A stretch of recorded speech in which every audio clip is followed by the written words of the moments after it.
Hello to all my friends out there. Hi, you guys. I hope everyone is doing okay. I have the air conditioner on so you guys don't have to listen to me complain about the heat. I'm sparing you.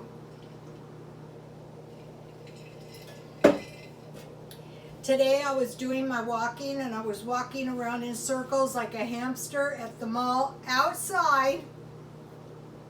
The indoor walking is much more pleasant, but it's just too dangerous. And so if you wait until after 2 in the afternoon, it's much cooler. But if you go earlier, you get it over with. So, I've been going early and it's been pretty bad, but I forced myself. I saw women 100 years old and they exercise essentially all day, and I was telling my son, I asked myself, would I be willing to do that if it was my survival? And I said, yes, I would. But so fortunately, 2 hours, I could barely stand it today. And so this video is stability is the key. A lot of people that I work with thought they were the stable ones, but I beg to differ. I would go into their dead shops, and so I don't call that stable. And within a short time, I would put a small business, small hair trade business in, and then, that was the end of my job.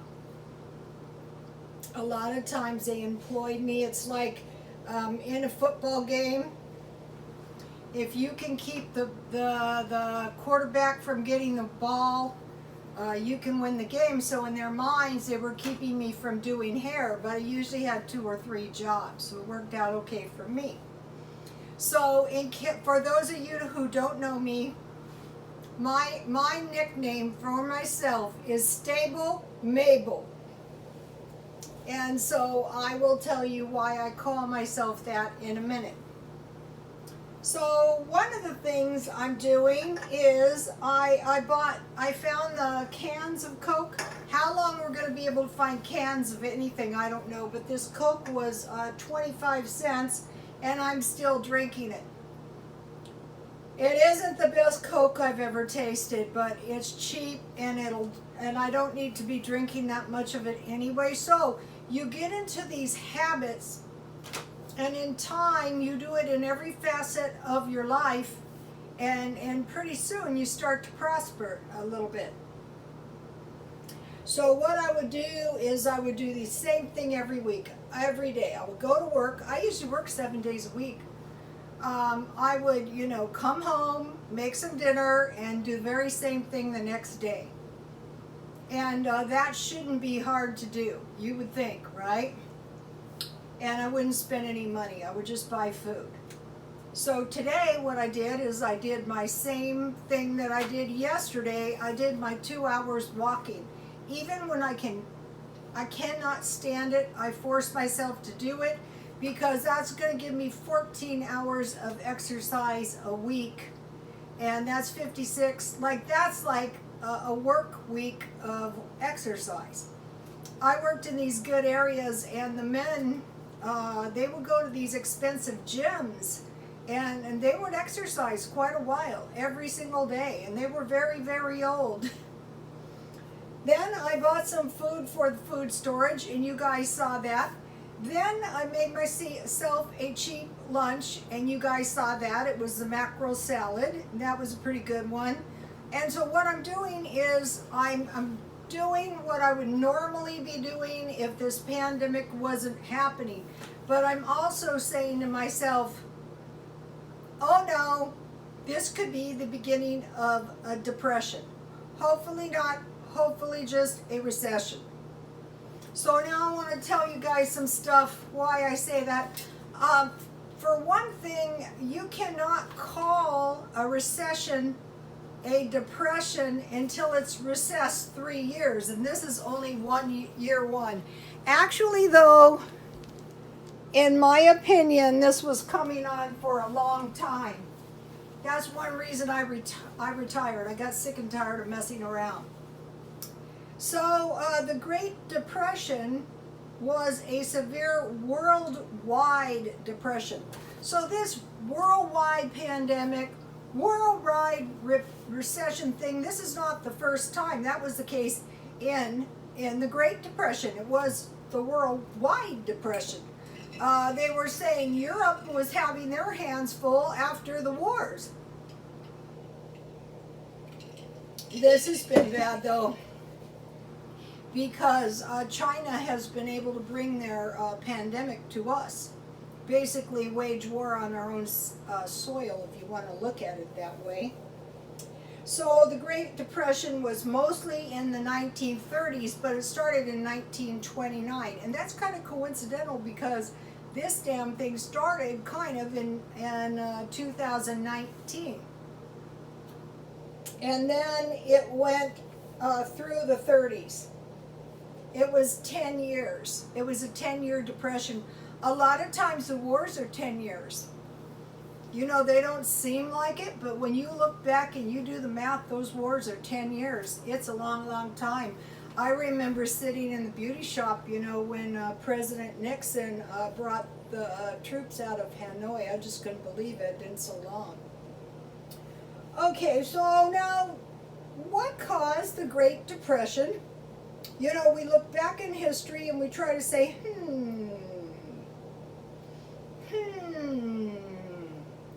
the stock market crashed.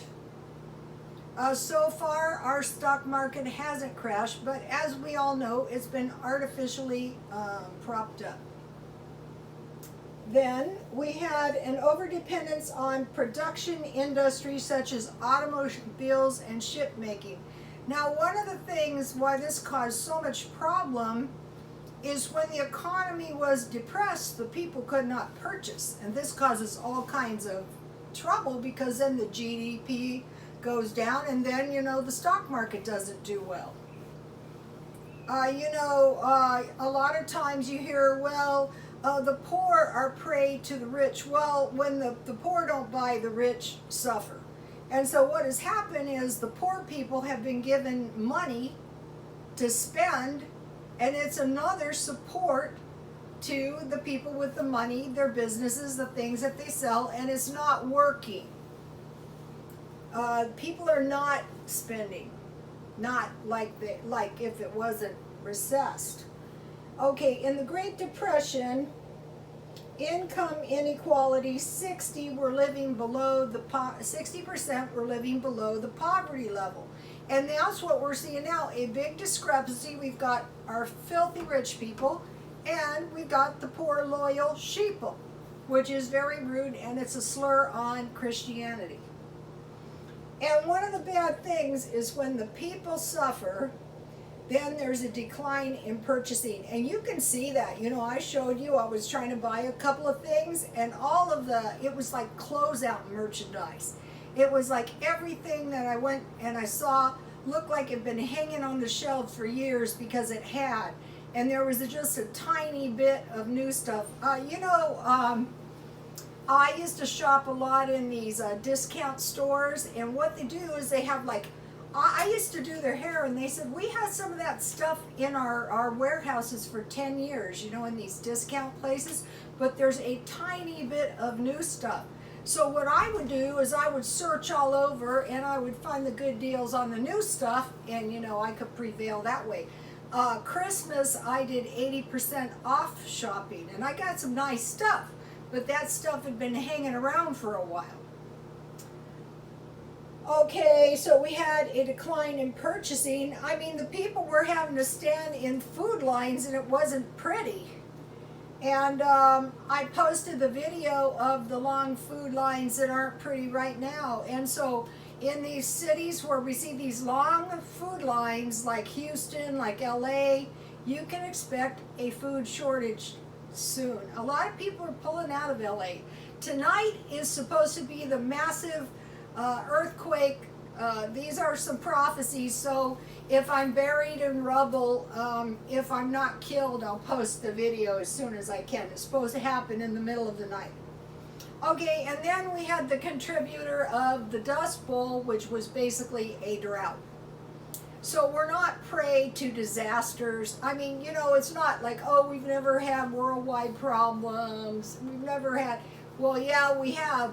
And I also wanted to mention again all the dead birds. I wouldn't doubt if it was the heat. It has been so hot on the West Coast. You know, I see videos of people who live back east and it's cold. I go, oh my God, it's so hot here. So, okay, so now let's say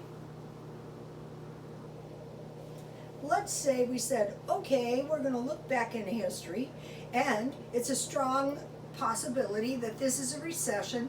If it goes on for 3 years, it could lead to a depression. If it goes on and it's really bad, it could lead to a famine. And then we're watching Europe and China. China isn't going to give us the true news. Okay, so now, I was thinking about this food storage issue, right? Stable Mabel. You saw the food I bought. And I'm thinking about this. Well, what we better do is we better go with what I know. You know, don't go veering off, following every strange person, who's on YouTube. The original Rhoda, which was my grandmother, said that during the Depression, they ran short on meat and sugar. Okay, if that woman ran short on anything, you can bet it was bad. So I thought, why would you veer off on anything and stockpile anything except meat and sugar? Right now, I can buy 4 pounds of sugar for $2, so why wouldn't I just pick up a couple pounds of sugar? And why wouldn't I stockpile meat just in case? So that's going to be the focus of the stockpile. And so what I'll be doing is I'll just be buying a little bit, like the pastor I told you about. And he said just buy a couple every time you go to the store. Okay, then I have another reliable source. Oh, I wanted to mention. Okay, this is about the meat. My grandmother always had a huge deep freeze, and in that deep freeze was meat. So she wasn't lying about the meat, and she was taking no chances for the rest of her life. So I went to buy lunch meat. I still haven't found any turkey, but I will. Turkey meat, lunch meat. So in my freezer, I have lunch meat. I decided to go to just regular good bacon. Lunch meat, bacon, and lots of it, chicken, turkey burgers, and hamburgers. So lunch meat, bacon, because lunch meat is for, I tried to tell this guy, it was the same guy I ran into, if you will just eat a sandwich and a fruit or a small salad, you will never starve. And hopefully if you have a Coke. So lunch meat, bacon. Bacon is very important in case you got to eat beans, God forbid. But it's also important for bacon and eggs and bread. Chicken, turkey burger, and hamburgers. And then I have cheap meat, just to name a few, pork sausage, chorizo, and hot dogs. So my grandmother said sugar and meat, so I'm going with stockpiling sugar and meat. Stable Mabel number 1, Stable Mabel number 2. Stable Mabel number 3 is in the basket, going to be born soon, and I can't wait. Now, I will also stockpile evaporated milk, powdered milk, cheese, margarine, and Crisco, just to make sure, and I will stockpile a lot. Okay, now, for the next person that I trust that is not going to let me starve was a Mormon lady that I ran into in the salon. When she was a girl, she went to Mexico. And it was really, really, really bad, and there was nothing. There was no food, nothing. And her husband came up to America to try and earn some money. And she was down in Mexico doing the best she could. This is why I got so upset about those poor Mexican ladies and their kids that were murdered by the cartel. Anyway, an old man came up to her, and she said she had never seen him before. And I think it was like a miracle myself. And he said, "Ma'am, your daughter is starving." She had a little girl, and he gave her a bag of beans, a bag of rice, and some vegetables and told her to plant a garden. So, stability plan number 2, beans, rice, and vegetables, and she did, and she survived, and so did her daughter. It was not good, you guys. It was really, really bad. Okay, number 3, and I know this one will work too, because I know the woman who told me. She said, if you never want to starve, buy chicken, rice, and beans. And think about it, you can buy 10 pounds of chicken. I can buy 4 pounds of chicken for $5, so 8 pounds of chicken for $8, a bag of rice for $1, a bag of beans. Now the bag of beans is getting very, very small at Walmart, so I get those at the 99-cent store. Chicken, rice, and beans. And then I came up with, I ran into this lady, once again, a lady, I was trying to help her, and she would run out of fruit, vegetables, and bread. And I spent all kinds of time doing biscuits, flatbreads, every kind of bread you can possibly think. But the thing about bread is you can get bread for 50 cents if you buy it marked down. So that is the best stable approach. When this thing first started, they asked a farmer, what should we do? And he said, well, people will have to get back to the basics of life. So you're just going to have a roof over your head and some food and some water. You need food, water, gas, cash, and a weapon. Okay, so now I have one more thing to tell you guys. Okay, now this is important. So, okay, you can't find a job and you can't work, or you can't trust anybody you could work for. Let's say if I was a hairdresser, never again would I work for anyone who could take my work. I would either do the person outside at my house or outside at their house. And I would find people. I would just hand them a card when I saw somebody who needed a haircut, and in time, just like I always have, I would get busy. But I'm not doing that anymore. But I would do it if I needed the money. So I started the swap meet, and I'm not going back to the swap meet yet. I'm waiting until the end of the year. I'm waiting to see if I think it's safe, because I don't. Out here, people are getting very, very sloppy with the masks and the social distancing. I think it was Spain had 650 cases and 30,000 deaths. So I'm watching Europe and I'm watching China, the habitual liars. Okay, and then I started an eBay business. So like when you do what I do, you have to put up with a certain amount of disorder. I do not agree with these minimalists that clean their houses out and they don't have anything if they should need the money. Okay, and what I want to do is I want to create a private resale shop. That means the only way you can get into my resale shop if you are invited. And then my resale shop will also be partially a barter shop. And I could do that at the swap meet as if I so desire. So now, Rhoda, what are all these necklaces? I always tell my son when he's looking at my junk, what is that? This is like money, you guys.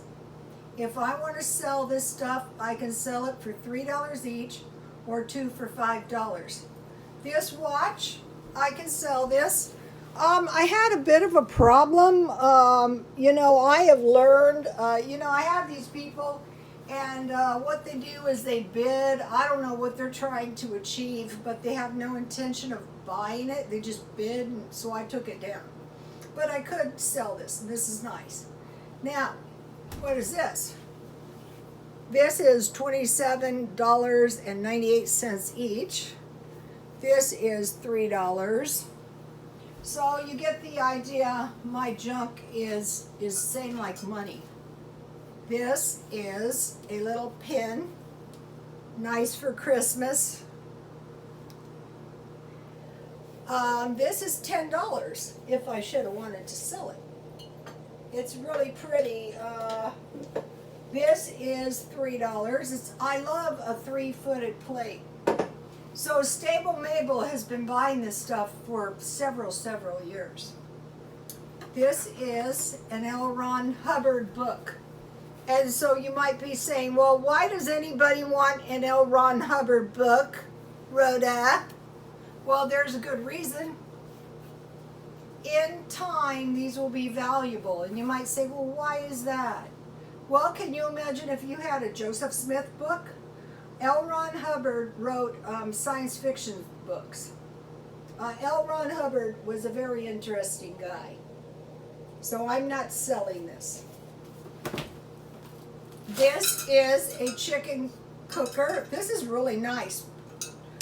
Tumbleweed pottery. These are nice. I could sell this. You put the chicken on and you bake it. Okay, I found this curbside. This book was originally about $20. I'm not selling it, but if I needed money, I could. So you get the idea. No. One of the other things I have cluttering up my house is you can also put these on a necklace. They're really pretty. I've sold quite a few of these lovelies. Oh, see my earrings? I bought these. They were $25 at Walmart, marked down to $5. Now, what is this? That's $8, you guys. That's not just a can of salmon. What is this? This is a can of asparagus to go with my salmon. What is this? This is a box of potatoes to go with my asparagus and my salmon. What is this? This is a can of pears to make a pear pie to go with my salmon dinner. What is this? This is $5, but it's really worth $7.99. I bought this on sale. So yeah, my house is cluttery, but I always tell my son, what is this? And he goes, that's money. I go, yeah, you're right. You're smart. Okay, what is this? This is a cute plate that I bought at Marshall's, and when I'm done, I bought it for $1. When I'm done with it, I will sell it for $0.25. What is this? This is some chocolate cookies. And it took me like 2 days to find these because they didn't have any chocolate cookies. Yes. That was very annoying. So because I have some cookies. And what is this? This is some marked down. See how I closed them up after I opened them? These are some Pringles that I bought for 50 cents. And I hadn't had any potato chips for a while. And believe it or not, they were in pretty good shape. Look, you can see I ate a lot. I'm not going to lie. The dieting is a bit of an issue. So when this kind of stuff starts becoming a lifestyle, when this kind of stuff starts becoming habitual, and you need money, you sell. This is actually, oh, I wanted to mention this about my watch. Okay, I bought this used, and see how it's looking better? What I did is I took a microfiber cloth and I just polished it. I never wet my stuff, and it took me a while to polish it up, but you know, now it's looking really, really pretty. I do the same thing on my purses. I just take a micro, and sometimes I rub them in circles, and on these, you know, I just rubbed it around, and that's how I cleaned up my watch to sell. Okay, you guys, stability is the key. Another thing I wanted to mention about these food pantry lines, this is very, very concerning. I would try to find cheap food. You know, when I was spending my own money, I would find marked down food. I would find 50-cent cans and jars. I would find dollar food as much as I could. This was a markdown. This was $1. I paid full price for this because I couldn't find any $3. And I bought these 50% off. Okay, you guys, I pray for you all. And another thing is you can call the churches. Like if you can't sit there in one of those food lines, you can call 211 and tell them I don't have a car, or you can call the churches and a lot of times they'll help you out. Sometimes the churches are really a better resource for all kinds of reasons. For one thing, out here we have churches where you can go twice a week if you need, and then sometimes they have food on Saturday, which is like produce and stuff. And another thing that I'm going to be doing is I'm going to be doing some vegetable meals. Okay, you guys, please like, comment, and subscribe, and God bless you all.